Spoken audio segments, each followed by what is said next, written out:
Olá, nós estamos aqui com mais um Momunes em Preto e Branco. Hoje conversando com César Augusto de Campos Lima sobre o Conselho, eu vou ter que ler porque o nome é imenso. Olha aqui, Conselho Municipal de Participação e Desenvolvimento da Comunidade Negra e Promoção da Igualdade Racial de Sorocaba. A importância do conselho na cidade, dos conselhos, é muito grande, então é por isso que nós trouxemos esse assunto aqui. Tem o Conselho do Negro, o Conselho do Adolescente, a gente tem o Conselho dos Idosos, ou seja, tem vários conselhos e eles têm uma razão de ser. Eles são importantes para a cidade e a comunidade precisa saber disso, porque é ela quem vai impulsionar as ações. Ela vai levar as demandas para os conselhos. Então, a gente trouxe esse assunto hoje, que é extremamente importante. Mas antes, obrigada, César. Uma alegria ter você aqui. Amo estar com gente que fala bonito, que fala gostoso, que sabe o que está falando. É muito bom. Bem, você que está dizendo. Né? Herança da mãe, né? Mas é Lima, pelo nome você já viu. César, queria que você falasse um pouquinho sobre a sua história. Biólogo, professor e tudo mais, que você contasse a sua trajetória. Bem, eu sou César Augusto de Campos Lima, como a Ângela falou. Conhecido na educação como César Lima e pelos alunos Cezinha. Né? Cezinha, na intimidade eu sou Cezinha. Sou de formação, sou biólogo. Educador. Lembro de você do Projeto Tamar. Isso, trabalhei no Projeto Tamar, como projeto que trabalha com manutenção e cuidado das tartarugas marinhas, um projeto maravilhoso.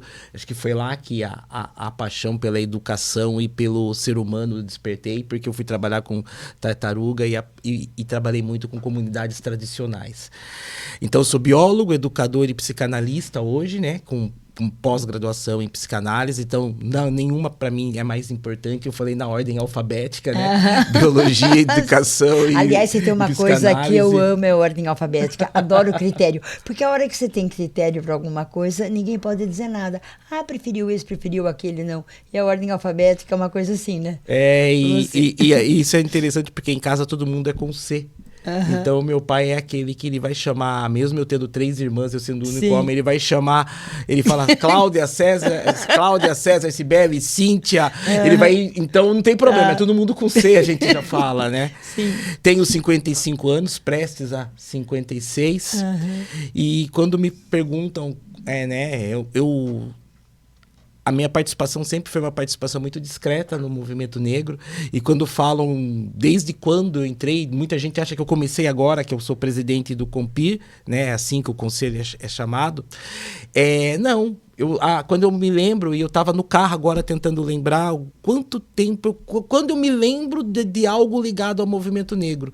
Eu me lembro de com 6 anos de idade, ou seja, 50 anos atrás, eu na minha casa, e lá na minha casa estavam Hélio Santos, né, uma referência no movimento negro nesse país, e sentado na mesma mesa, conversando com meu pai, com a minha mãe. Eu lembro de estar brincando no 28. Porque, na verdade, tanto o Zezinho quanto a Mazé, toda a vida sempre estiveram envolvidos com ações sociais, com movimentos negros, sempre procurando, sempre abraçando essa causa, né? Então, nenhum de vocês conseguiu ficar de fora. A vida inteira convivendo ali, eu lembro de estar correndo e brincando no 28 e as reuniões que eles faziam, de nem estar alfabetizado, mas já estar participando de passar cola e colar adereços do Carnaval de Sorocaba, né? E a minha casa sempre foi misturada. A Escola tudo 28 isso, né? fez história aqui mesmo. Fez né? história, fez né? E é algo incrível. que é uma das coisas, das pautas que a gente tem no Compir, o Carnaval. E então eu tô no movimento negro desde que eu me conheço por gente, sempre ali nos bastidores, no apoio aos meus pais, participando de forma indireta, trazendo amigos. Eu tenho amigos hoje que...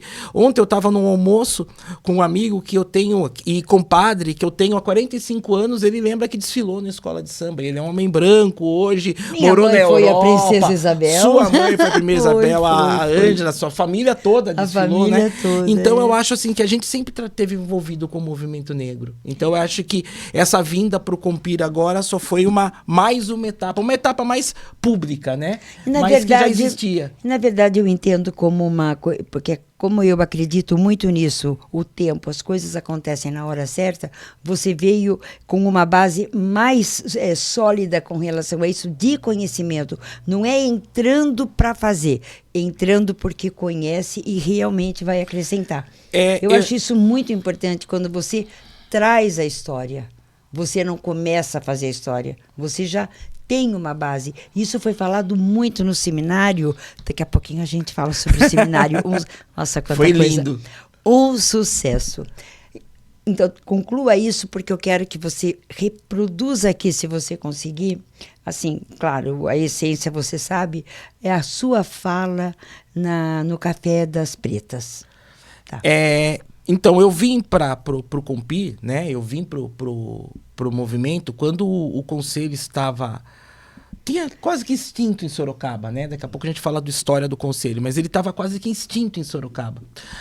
Aí um colega... Aí a Mazé Lima e algumas outras pessoas, a própria Viviane Taveira da Coordenaria do Negro, naquela mobilização toda para que o Compir não fosse embora, sim, que o conselho não fosse embora, porque do ponto de vista legal, do ponto de vista de data, estava se esgotando. Era mas não se chamava Compir. Não, era o Conselho do Negro da Igualdade Racial. Tá. Ele estava indo embora. Ele estava indo embora por questões de estrutura, questão de conselheiros terem abandonado.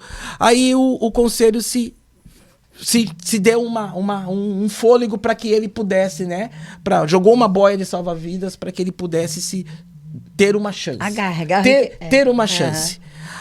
Aí eu fui convidado por um amigo meu, que não tinha nada a ver, que tá envolvido em outras coisas, e que sabia, ele virou, que está envolvido com a Secretaria da Cidadania, e falou: Cezinha, por que você não entra lá como conselheiro? Uhum. Ele, na hora, ele sabe que eu sou filho da Mazé Lima, sim, e do Zezinho Lima, mas ele viu que era um momento em que deu estar ali, no, sim, conselho. Aí eu fui lá e me inscrevi. Aí depois de um tempo, falei: mãe, olha, pai, eu me inscrevi lá pra ser conselheiro, Aí eles: puxa, que legal, a gente não imaginou que você estava agora, eu tenho muitas coisas, né, que você estava aberto a isso. Aí acabei chegando no conselho. E eu achei que era o momento, porque isso que você falou, desde os 6 anos ali envolvido, eu vim me formando, fui para Botucatu, na Unesp, fazer biologia, morei no Espírito Santo, na Bahia, morei fora, na Ilha de Trindade, lá, uhum, fazendo a pesquisa na Ilha da Marinha. Quando eu voltei para a educação, eu comecei a perceber que a biologia é interessante, a biologia é uma paixão, não deixa de ser, mas o ser humano é muito importante para mim.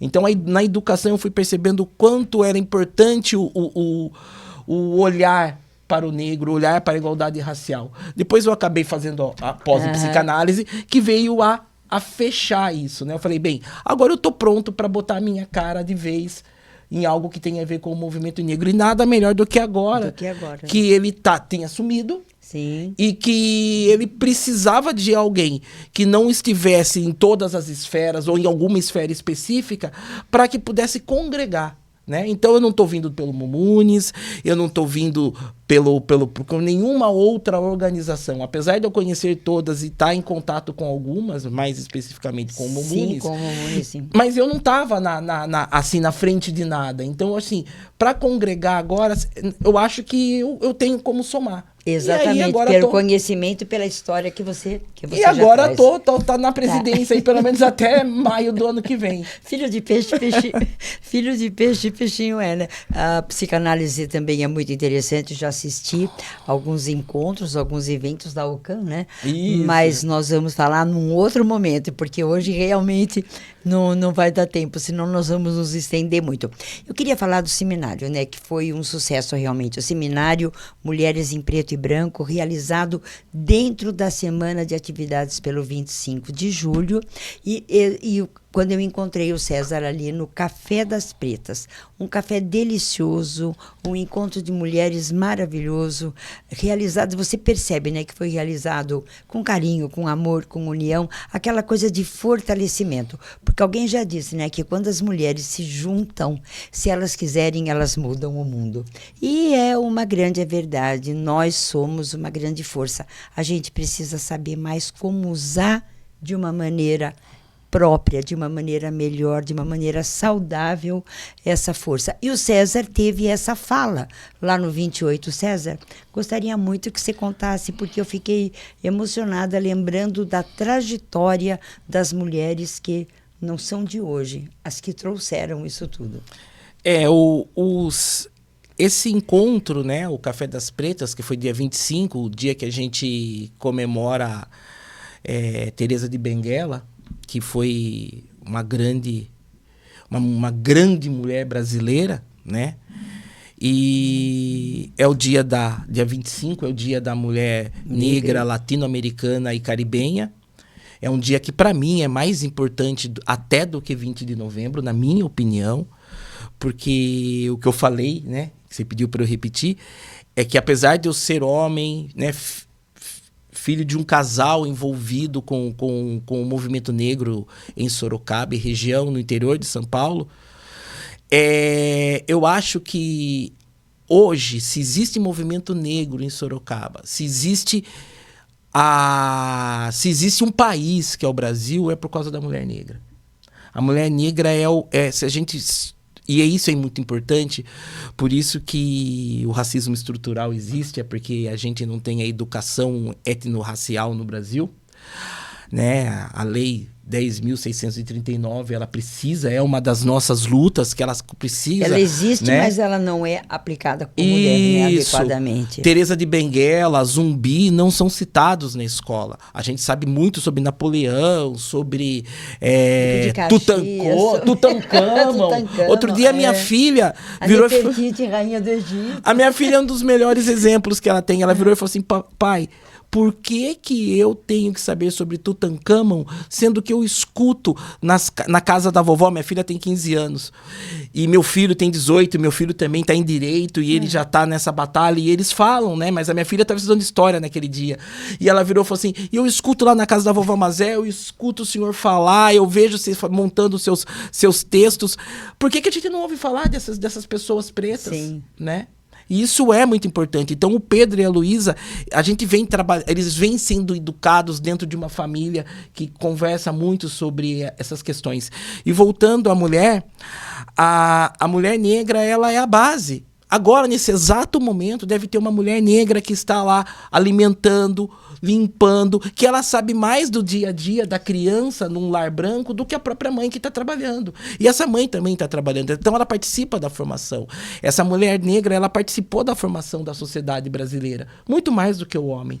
Porque ela estava nos lares. Ela estava ali ajudando na educação informal do ser humano brasileiro. E aqui em Sorocaba, se não fosse o grupo de mulheres que se movimentavam para todo dia 13 de maio estar na Praça da Mãe Negra. Para quem não sabe, Mãe Negra ou Mãe Preta, vocês falem como vocês quiserem, mas lá na Mãe Preta, na frente da rodoviária, naquela estátua que está lá, elas se reuniam dia 13, cantavam, deixavam lá. Eu lembro disso, a Dona Cida, né? Que movimentava, eu fiz muita cobertura Dona Cida pelo Pires, jornal. Dona Cida Pires. Aí ia lá, para você que gosta de futebol, mãe do Pires, que foi jogador do Palmeiras, né? E de filhos maravilhosos. Aí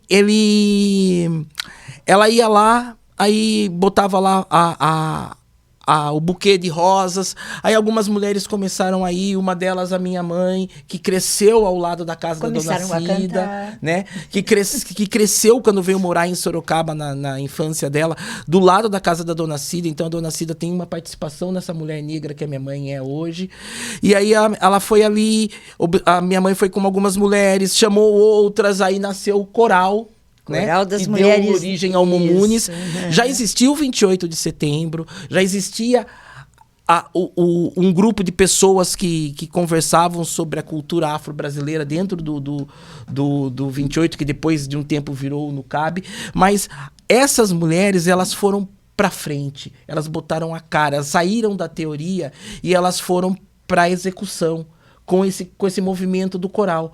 Aí o coral virou o Momunis, que é o que é hoje, não sou eu que vou falar sobre isso. Veio o quilombinho e veio outros movimentos. Hoje existem jovens na periferia, na área de hip hop, de música, né? Tem algumas aí que estão já se botando a cara para... Mas graças a essas mulheres, né? Senão não existiria movimento negro em Sorocaba. As escolas 28, o próprio 28 de setembro, que era um clube exclusivamente eu digo não, era um clube originariamente para os negros, mas aí depois, e a sociedade branca frequentava. Tem até um livro que eu escrevi a pedido da Mazé, que está lá para ser publicado. Se Deus quiser, vai chegar a hora, como tudo tem sua hora.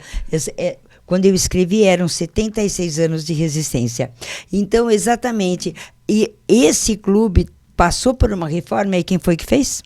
Foram as mulheres. As mulheres trabalharam, fizeram feijoada. Enfim, a mulher negra tem uma força, e não é só negra, não digo só disso, mas assim, a mulher negra tem uma força muito grande. E aí existem várias razões, mas a gente vai conversar outro dia sobre isso, porque agora, César, vamos falar sobre o conselho. Vamos. O conselho, você já disse o que era.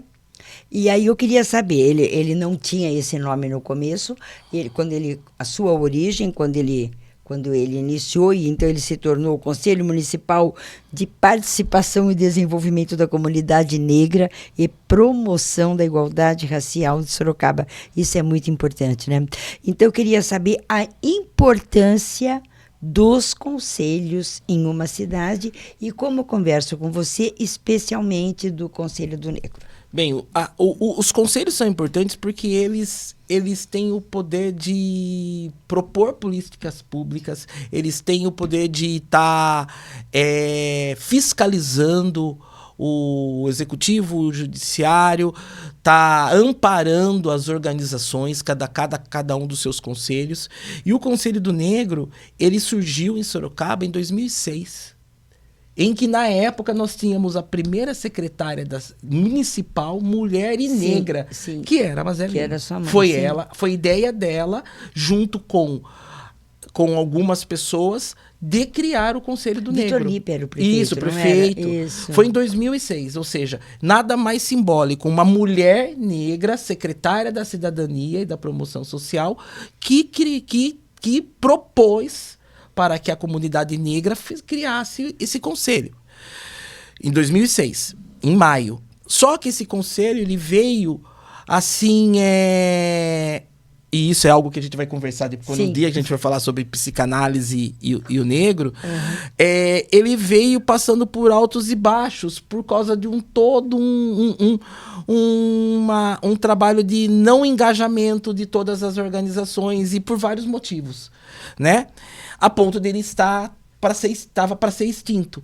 Então ele voltou agora, né? Ele voltou, a gente pode dizer que ele voltou, mas na verdade ele quase que saiu do zero, porque ele não tinha um regimento oficial. Hoje ele tem um regimento oficial, né? Esse regimento foi escrito, já tá aí, tá lá na página dos conselhos, vocês entram lá, hoje ele tem as reuniões, as atas estão lá, toda a regulamentação do conselho, toda a documentação do conselho está lá, aberto ao público. Preparado para ser atuante como realmente está sendo. Isso.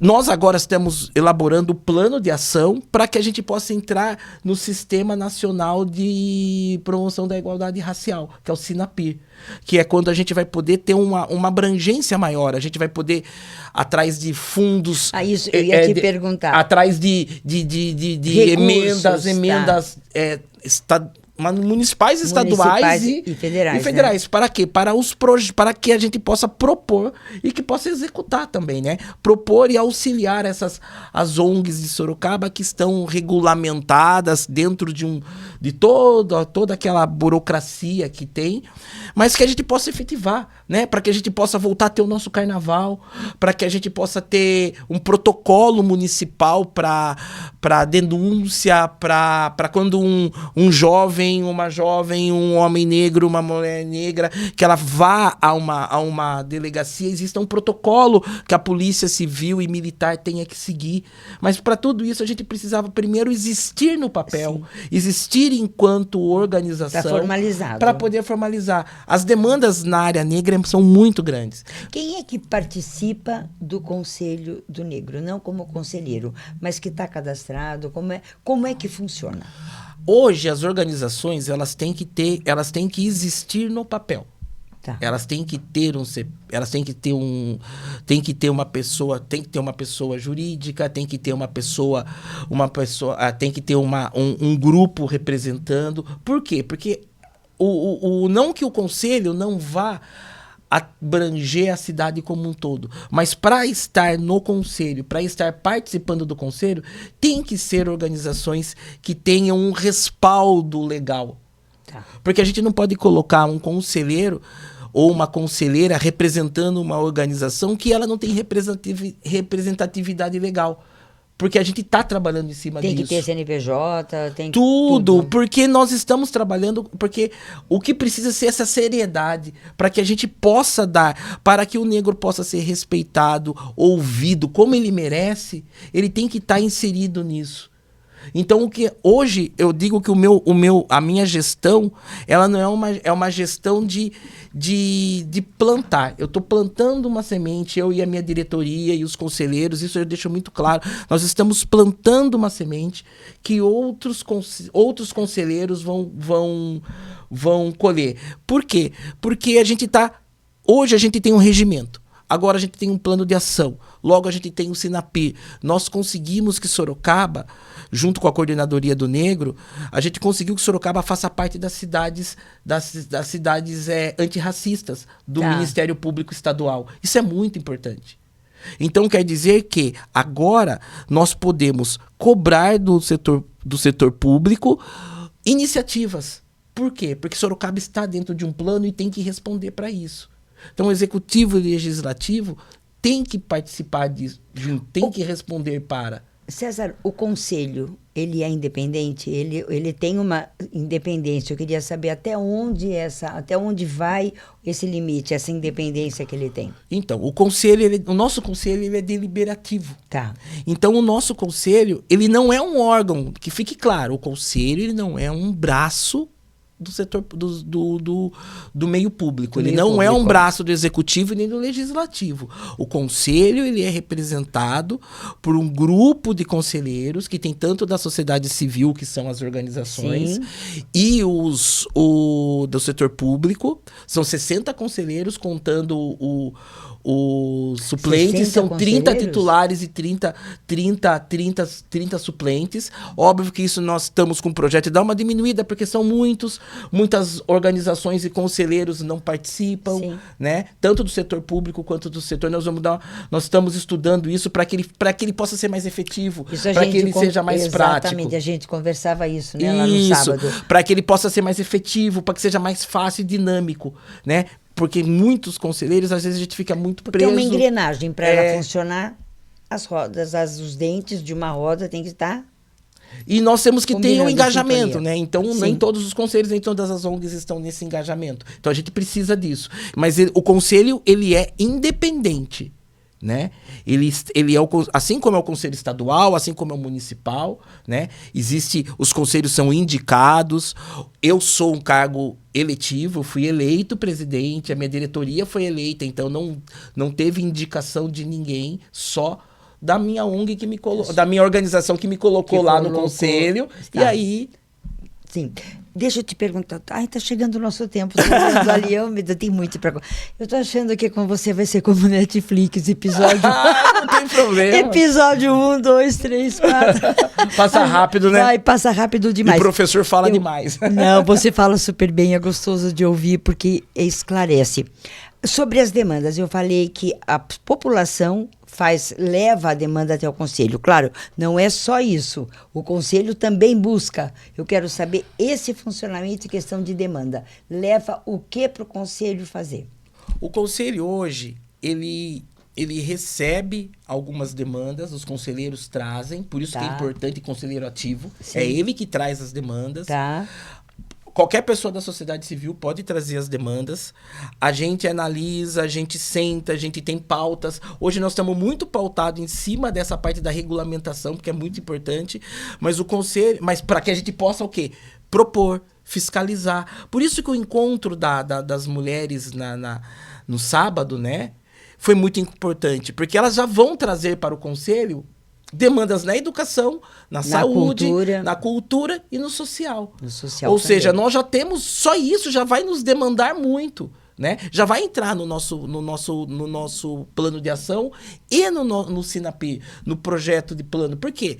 O plano de ação do conselho é um plano de ação que os outros conselhos têm que seguir. O Sistema Nacional de Igualdade Racial, quando ele estiver pronto, quando a gente estiver com ele escrito, qualquer prefeito, qualquer Câmara tem que seguir, porque ele é para todo sempre, ele só vai Ele ser vai estar normatizado, rejuvenescido. Exatamente. Aí já se sabe, Sorocaba vai ter um plano de igualdade racial. Essa palavra plano lembra muito, tem tudo a ver com planejamento, né? Ou seja, sem organização e sem o planejamento, não vai acontecer. E foi o que foi muito debatido, tanto no Café das Pretas, né, com todas as falas, como lá no seminário Mulheres em Preto e Branco. Foi extremamente positivo. Todas as pautas, o final da reunião, eu não vou falar aqui porque também a gente nem tem tempo para isso, mas nós vamos fazer um podcast especial para falar o que vai constar nesse documento. É porque as dores, os traumas, as demandas da população negra são muito grandes. Mas primeiro, só gritar não dá mais, não. Né? Nós estamos hoje em 2024, isso é o que o negro faz o tempo todo. Mas para que ele possa ter voz, ele precisa ter representatividade e precisa ter documentos, leis, projetos que venham a fortalecer esse falar. E isso é muito importante. Então, o Conselho hoje ele está se consolidando, se estruturando para ele legitimar algo que é tão natural de nós negros, que é não nos calarmos. Né? Mas agora nós temos leis, nós temos projetos, temos regulamentos, e que aí a gente pode jogar assim na frente de quem estiver no poder e falar, olha, é isso aqui. Isso daí, e aí vai ao encontro do que também foi falado, estando regulamentado, estando bem organizado para ser ouvido. Para ser ouvido, muito bem, para ser ouvido. Porque hoje nós gritamos ao vento. Mas isso não chega onde tem que chegar. Por quê? Porque nós não temos algo que é muito importante, que é o papel. Exatamente. Bom, a gente vai ter que encerrar por aqui, né? Então já faz 35 minutos. Preciso até perguntar para o Vinícius. Mas nós ficamos por aqui, César. Mais uma vez, muito obrigada. Foi uma delícia conversar com você, levar essa pauta para que as pessoas conheçam. E eu gostaria que agora, encerrando, você deixasse um recado, seja para conselheiro, seja para quem você achar que deve, como presidente do conselho. Eu acho assim, que como presidente do conselho, que vocês acompanhem os nossos trabalhos lá no site da prefeitura, estão lá todos os conselhos, estão lá as nossas atas, estão lá todos os nossos documentos, que você negro... né? Você negro e negra não tenham medo de denunciar, de nos procurar, né? Nós estamos, na medida do possível, correndo para poder atingir, principalmente nós estamos com uma demanda muito grande de racismo nas escolas. A minha família mesmo já teve problema de racismo grande. Olha que é uma família que está envolvida há muito tempo, problema de racismo dentro de escola. Nós estamos tendo muito isso dentro da educação, a educação onde a demanda está vindo maior sobre isso, né? Educação e segurança, e nos procurem. Procure o conselho, procure um conselheiro, saiba o conselheiro que faz parte de uma organização que tem a ver com você. Você pode ser aquele jovem que gosta de hip hop, mas você tem uma representante lá. Você pode ser de matizes africanas, você tem um representante lá. Se é da igreja católica, você tem um representante lá. Da igreja evangélica, você tem um representante lá. Sim. Da educação, do esporte. Então você tem um representante no conselho. Não adianta Saiba ficar quem ele gritando é. nem reclamar. Saiba quem é ele. Leve suas demandas para ele. Realmente Faça ajuda. ele trabalhar. Faça ele trabalhar. Cobre o seu conselheiro se ele está indo às reuniões Pergunte, exatamente. ordinárias. Isso é muito importante. É assim que funciona. Bom, mais uma vez, então, muito obrigada. Agradecer também esse espaço, né, o Kiko Palhato, que ofereceu pro Mamunis, né, pra gente gravar esse podcast Mamunis em Preto e Branco. Agradecer o Vinícius pela edição. Obrigada, Vinícius. E toda a equipe. E você, que nos acompanha pelo YouTube do Mamunis, além de participar, você divulgue, compartilhe, por sua vez, nas suas próprias redes, porque a gente precisa disso. É a questão do planejamento, é a questão da organização e muito da multiplicação. É só assim que a gente vai vencer.